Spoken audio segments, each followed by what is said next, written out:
Hello and welcome to the Recruit Rockstars Podcast, where we focus on the people part of your business. Every Tuesday and Thursday, I have a world-class expert on talent and recruiting so that you can build a company filled with rock stars. And today's guest, someone that I've been a long admirer. You just call it a fanboy. Let's just call it a fanboy. I'm okay with that. I'm okay with that.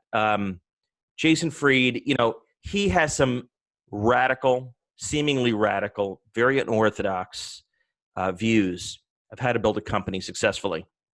And over the next 20, 30 minutes, we're going to talk about whether they work. And I think, success is the best proof. And it's pretty hard to argue that Basecamp has not been successful. So let me tell you a little about Jason, and then we're going to get right into it. Jason is the CEO, the co-founder of Basecamp, which is the leading web-based project management tool.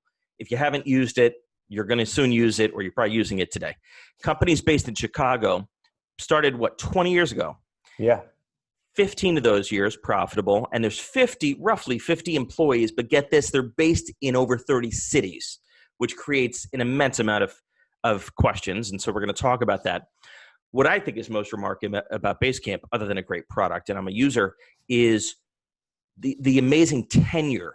So of those 50 people or so, half have been with the company for over 5 years, many for even longer than that. That is very hard to achieve. So hard to argue that Jason's not doing some stuff right. Over 3 million customer accounts use Basecamp.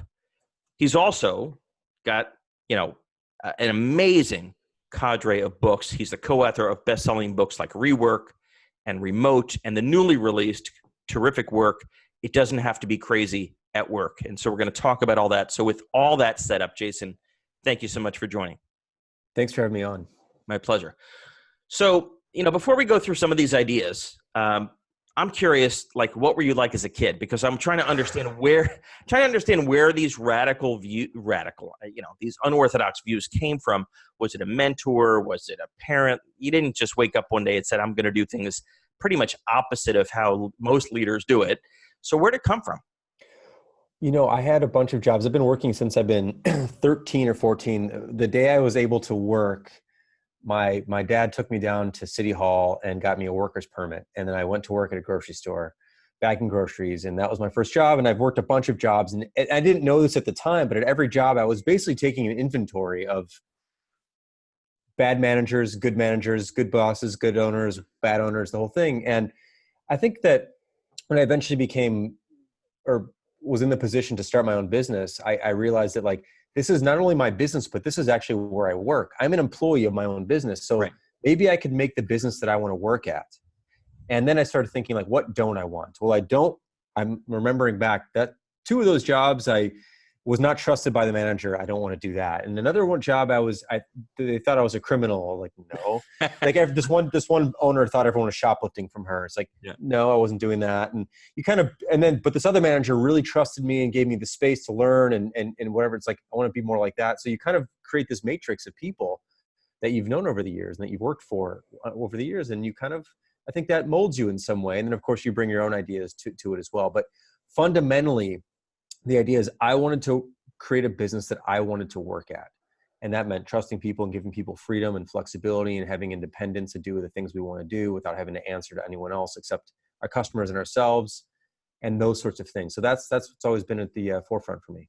Starting at age 14. Yeah. Again, I didn't know it at the time, right? It was an subconscious thing. Right. Yeah, it was. But you do have those experiences and then you build on those and you go, what do I want to do? And how do I want to do it? And you take from those experiences. And it sounds like you are kind of fascinated by the psychology of the whole thing, even more than software and the product. That I don't want to put words in your mouth, but is that kind of a fascinating problem to you? Yeah, I've always and I haven't always succeeded, but I've always tried to be fair. To me, it's just about being fair and reasonable in almost every situation. Again, some you aren't, but that's my aim. In any given situation, what's the reasonable, fair, right thing to do? And I've tried to do that as most often as I can, and hopefully on balance, I've been pretty fair. But that's really my aim. And thinking about the situations, thinking through a situation, it's really important to understand what the other person's thinking and what their point of view is and where they're coming from, and really getting to understand that. That's the psychology part of it. I think it's really important, is to be, as a manager and as an owner, I have to know where people are coming from, because I'm not coming from there. Like, no matter how close you want to be with everybody, there is a power dynamic at play that you just can't deny. I own the place. I sign the checks. Like, I could fire this person, and they know that. And like, just have to understand that that's the case. So that's important. It sounds like you're looking to be friendly with your coworkers, not friends with them. Is that right? Yes, that's a good way of putting it. I want to be friendly and fair, but you really want to stay probably apart from the friendship side. I mean, I am friends with some people because I've worked with them for 10 years, but yeah. But you're not going out for booze every night and all nope, I don't do any of that. Got it. In fact, I try to stay away. Like, every once in a while there's dinners, and I try to stay out of those things, because no matter what's going on, like, the elephant in the room is the owner is here, and I'd rather people everything. It does. Even if you don't want it to be, even if you're like a friendly guy, it changes everything. So I happen to know, and one of the things I appreciate most about you is you're pretty modest, and so it's hard to overstate the success of Basecamp. I mean, 20 years, profitable, amazing list of customers. Yet at the same time, you talk a lot about not having set out to change the world, not focused on some big, hairy mission, big, hairy, audacious goal, BHAG that we're taught in business school. We're going to become the project management tool of the world. How do you reconcile that? Or is that enabled by the fact that you haven't taken venture capital and much outside money, and it's let you play a very long game as opposed to the quarterly numbers or monthly numbers that some businesses have to hit that don't let them make those kinds of trade-offs? I think that has a lot to do with it, because if you take outside money, you're on the clock. Basically, you have to return that money 5x, 10x, whatever X. Yeah. And that's where the growth stuff comes in. That's where you have to begin to try to dominate industries and be number one at everything. And then you have to rush, and you end up burning people out. You have to push them really hard. And all in, you're just kind of doing it to basically make someone who's really wealthy a lot wealthier. That's what an investor is. There's someone who has more money than you. Right. They have to come first versus the customer or your employee. Exactly. Sometimes those can be aligned, but rarely. It's rare that they are. So I think by remaining fully independent, by being 100% funded by our customers, by being profitable, we're able to do what we want to do at our own pace. And as long as we make more money than we spend, we can stay in business another year. Right. And then we can run at our own speed, which is a calm, careful speed versus sprinting and running super fast all the time and burning everybody out. So that's why we've been able to be in business for 20 years. That's why people stay with us for 5, 6, 7, 8, 10, 15 years, some employees, because it's sustainable. And I think that's kind of the only way to be if you want to be in business for a long period of time. And I do, because I don't want to get another job. I've made the best job that I can have. How could you find something better? Right. How would I want to? That's the other thing. But it sounds like you acknowledge that had you gone out, raised 10 million or 20 million, I'm sure you've had opportunities to take money off the table and bring in investors.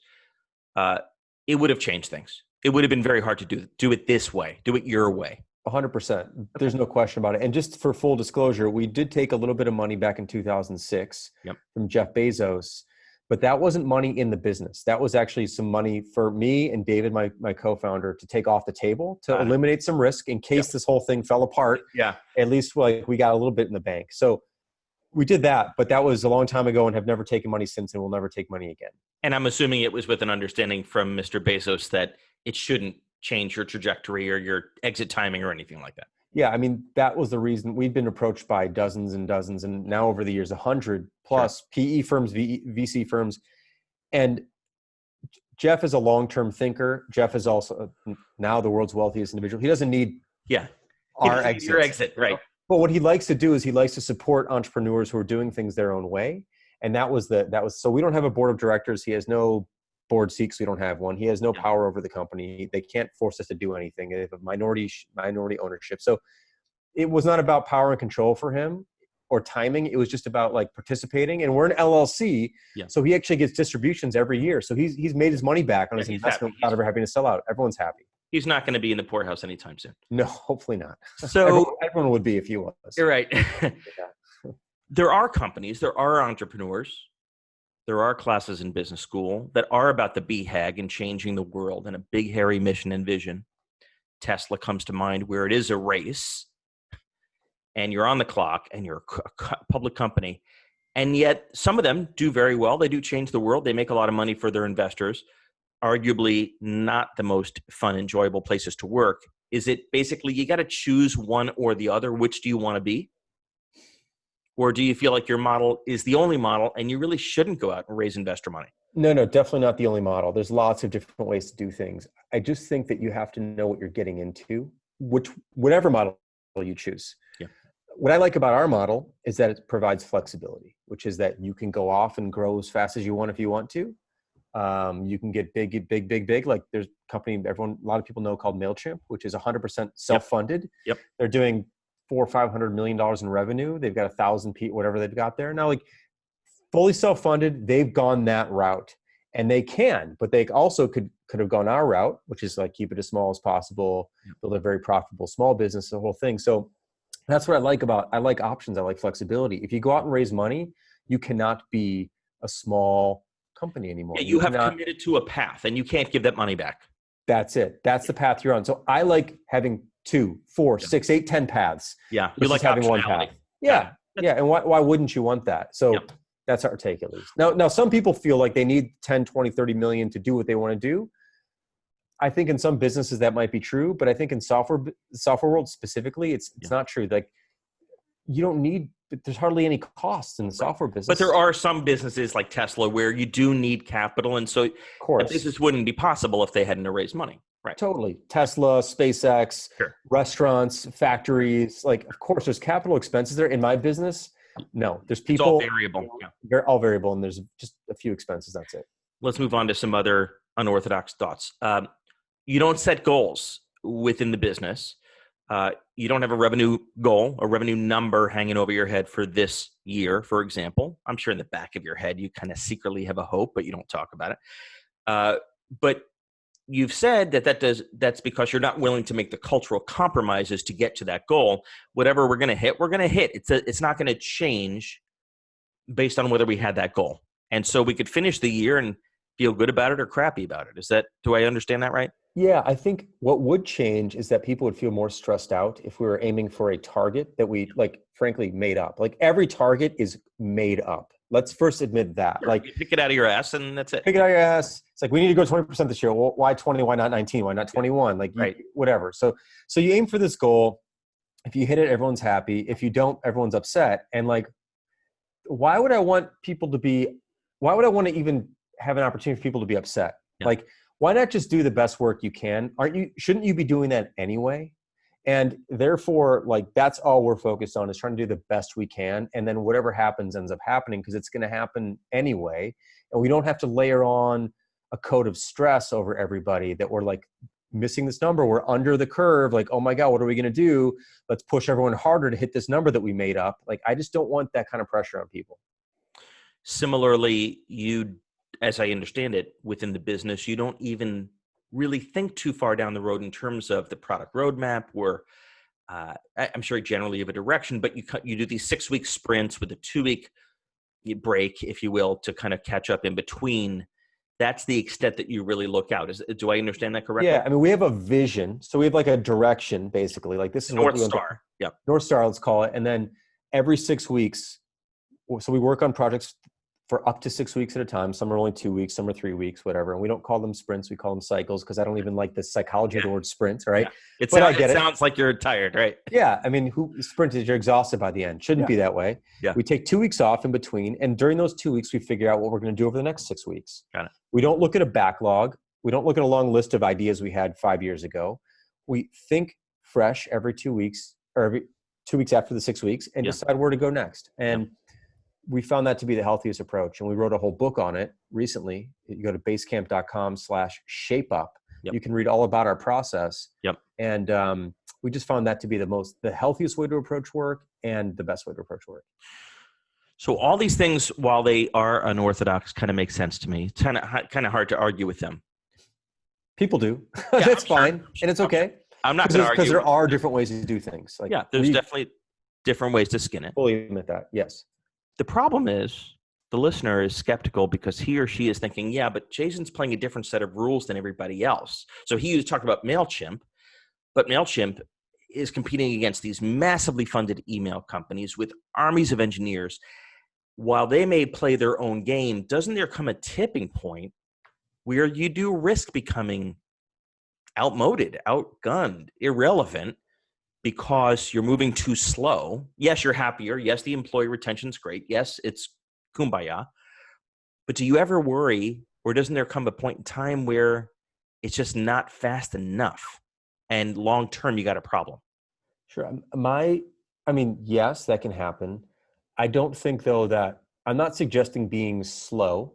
I'm suggesting like being appropriate and being sustainable, which means sometimes you run a little bit faster than other times. Yeah. But it's about a sustainable pace. You cannot sprint for 5 years. You're going to burn out. Right. So what I think is the bigger risk is flaming out, which is running too fast, too long, too hard, burning all your energy, and people leave and you burn it and it's over. Like that to me is a much bigger risk than moving a little bit slower.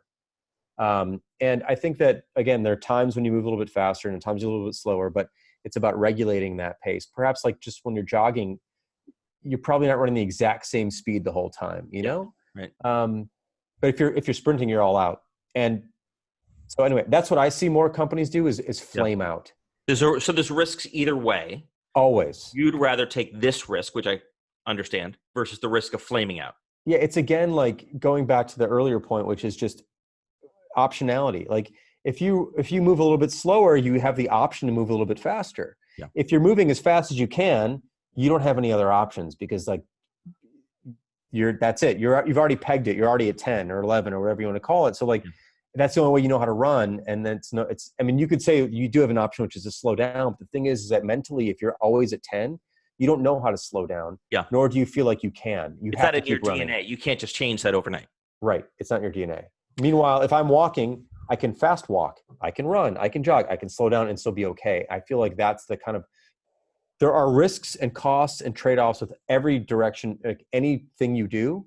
I'm more comfortable with the advantages of optionality. Yeah. I like the chance, I like the options it gives me. So that's my take. It's tortoise versus the hare. Yeah, basically. And like over the long, and here's the other thing that I've always seen over the years, like this is a Basecamp killer and that's a Basecamp killer. And like, there are very good products out there. And there are a lot of them though go away after 5 or 6 years because they don't like, one of the really interesting things about succeeding over the long term is just sticking around. And if you can figure out how to stick around, you have a big advantage. Or they get acquired, get buried in some company. And they go away. And they disappear. Yeah. And by the way, I'm not discounting other products. Like there's some great products out there, more today than there's ever been. But there's also been a lot of these things that go fly really fast and then go nowhere because the model they're on is unsustainable. Yeah. And the employee model is unsustainable. Yeah. Yeah. Yeah. So we're going to talk about hiring and firing in a couple of minutes. But real quick, here's something that I don't quite understand. As I understand it, you charge Basecamp charges $100 a month, $99 a month per customer, regardless of whether they have 5 users or 5,000. Is that right? That's correct. Okay. Seems like you're leaving a lot of money on the table because as your businesses grow, your companies grow, you'd like to grow with them. It seems like an immense amount of profit that you're leaving on the table, not to take advantage of anyone. I'm sure your customers would be happy to pay it. Am I missing something? Would that create a lot more work for your team and therefore you've made that decision to optimize again for happiness versus profit? Or is it something else that I'm missing? We're certainly leaving money on the table. No doubt. We're okay with that. Yeah. We may not always be okay with it. We may decide with the next version of Basecamp to try to charge per user. But historically, for the last 15 years, we've always charged one price, no matter how many users you have, because we think we've seen our own behavior in other products. So there's been other products we purchased where it's like, well, we want to add one more person to this, but they don't really use it that often. And like, I don't want to pay another $20 a month. That's $140 a year for this person who barely uses this thing. So we're just going to share a login. And like, there's this thing called a participation tax, basically. I don't really want to charge a participation tax. I want more and more and more people to use Basecamp and never have a reason not to. Right. So that's been our historical point of view and continues to be our point of view. We've dabbled with the thought of, gosh, maybe we shouldn't do it that way. Maybe we should charge $15 a user or whatever. And you have that optionality. You can always change your mind.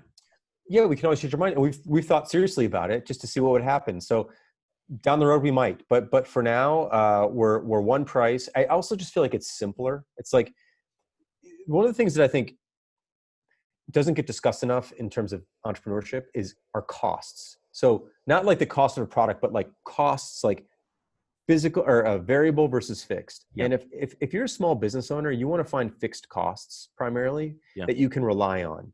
And what you don't want is to buy a bunch of stuff that gets way more expensive as you go, because all of a sudden your costs creep up on you. Yeah. You want forecastable, visible, predictable costs. Yes. And when you buy Basecamp, $99 a month is all you will pay, no matter how many people you have. And I like being the easy choice for that reason for people, that I don't make it more expensive for you as you grow. Because look, the honest truth is it doesn't cost us anymore to support you with 1,000 employees versus 7, really. Yeah. So, but anyway, again, we might change our minds on this, but that's where we've been so far. I'm sure in your mind or in the back of an envelope, you've run the numbers. It's a significant amount of money. It is. Here's the other thing though. And this is the other reason. I don't want any one customer to have control over us.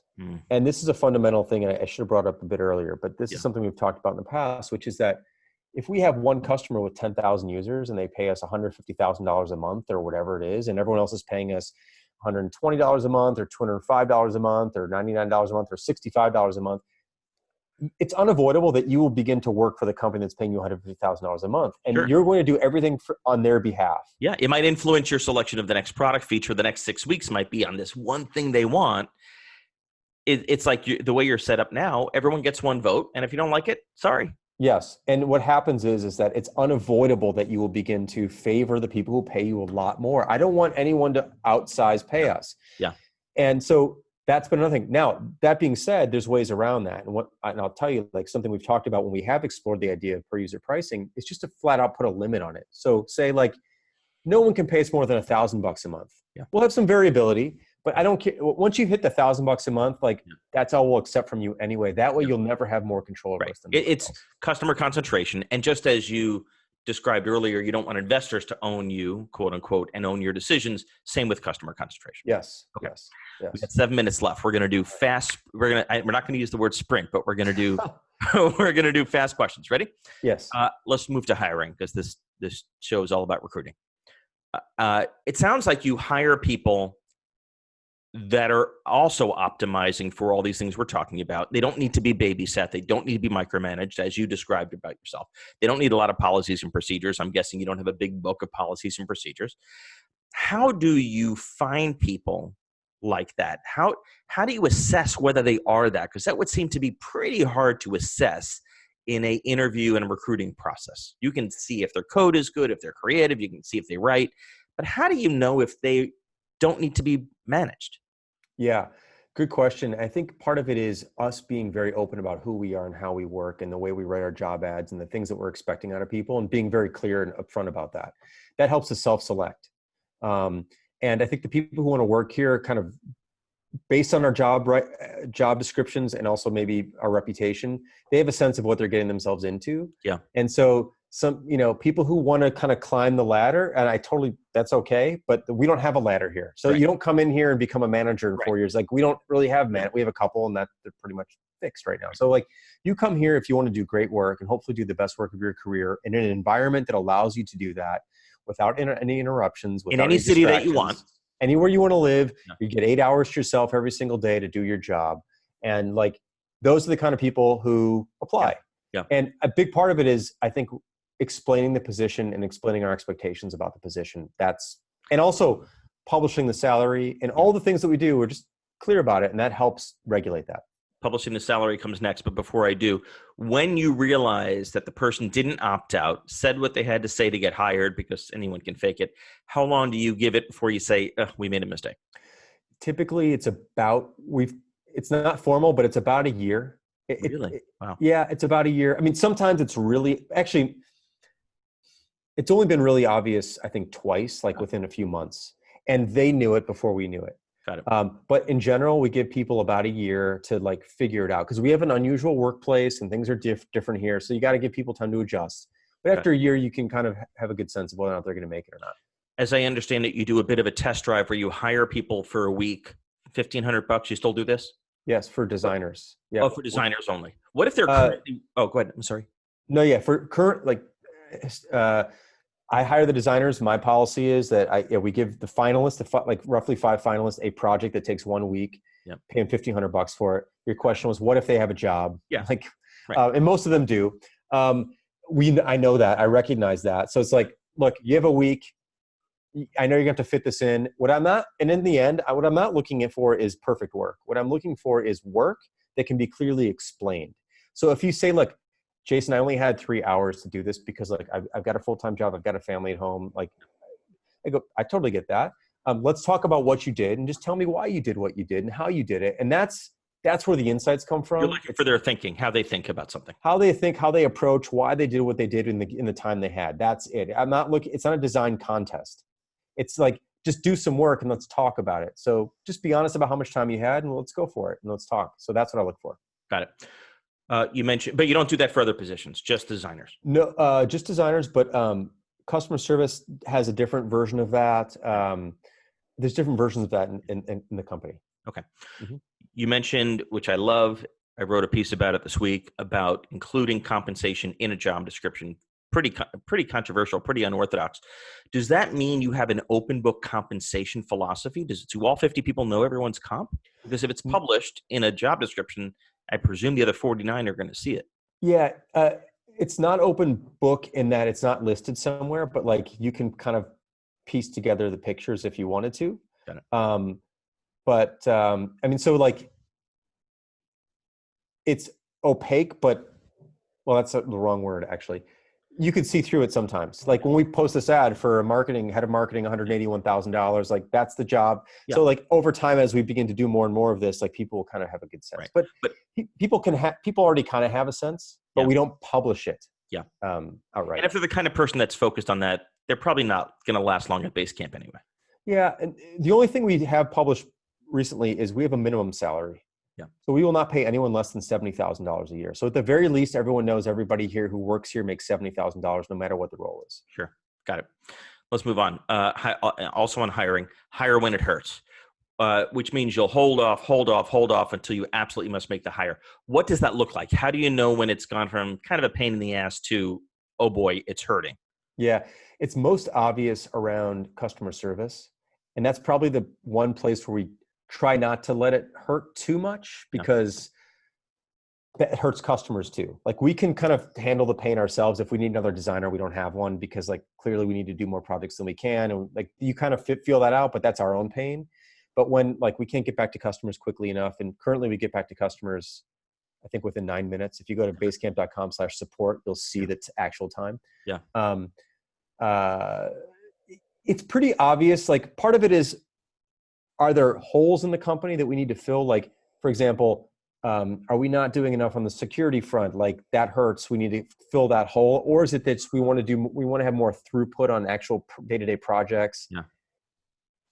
It's I don't know how to explain it other than like you feel it. Yeah. Like it's kind of hard to define, like what does pain feel like to you? And that's why I was asking the question. Yeah, it's hard. What does that look like? Right. It's just kind of obvious to the team. The team knows it. Or if there's like a real, like for example, this head of marketing position we just advertised, which we've never had before. Yeah. I felt like I felt it and David felt it. David's my business partner. We kind of felt like we need to get better at explaining who we are to the market. Yeah. That's just a pain that we felt. I don't know. Can't be more specific than that, unfortunately. Let's move from hiring to firing. When you remove someone or you invite them to pursue their career elsewhere, you tell everyone why in a memo. They have the opportunity to write it, send it to the company. You get to approve it, or the manager will send it to the company, and you're very specific. And I love the concept of that, kind of filling that vacuum with data as opposed to rumors.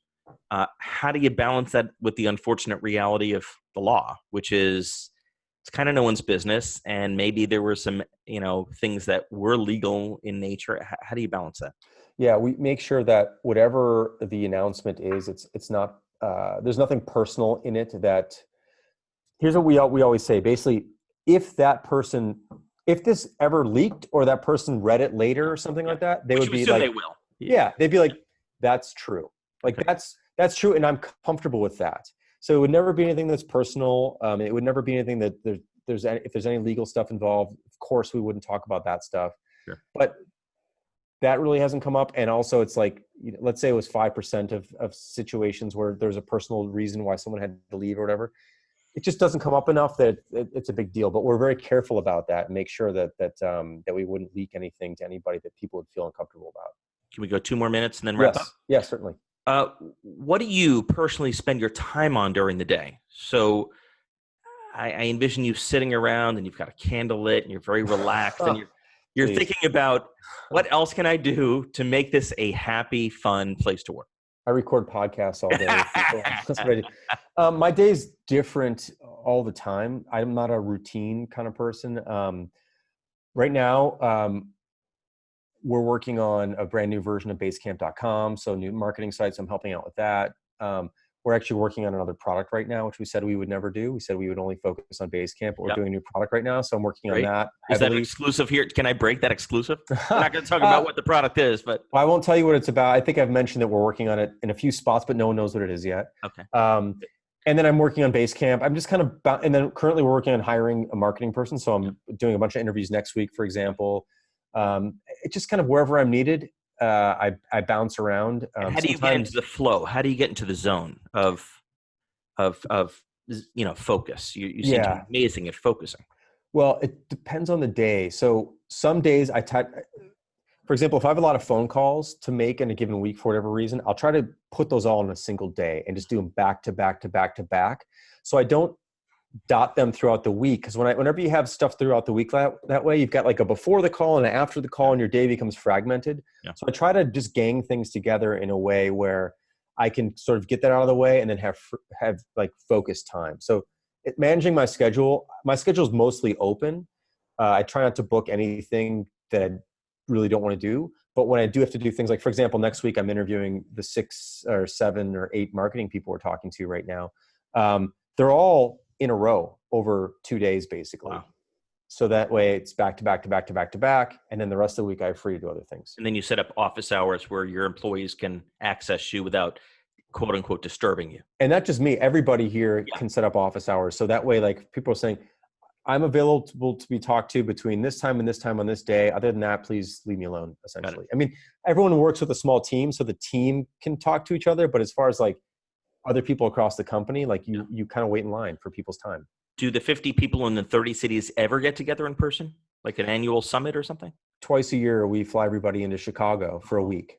Got it. Yeah, so we hang out a lot for a week. Yeah. So you're together 2 weeks a year. That's 2 weeks a year. Yeah, it's big for us. For others, people would be like, "What? Only 2 weeks a year?" But yeah, 2 weeks a year we're together, and then individual teams can sometimes get together, do like mini meetups and whatnot. Got it. We do a lot of video conferencing and that sort of thing when we need to, just to see faces. Yeah. Last question. Mm-hmm. What have you been wrong about when you think about these quote unquote unorthodox, maybe radical type of leadership principles?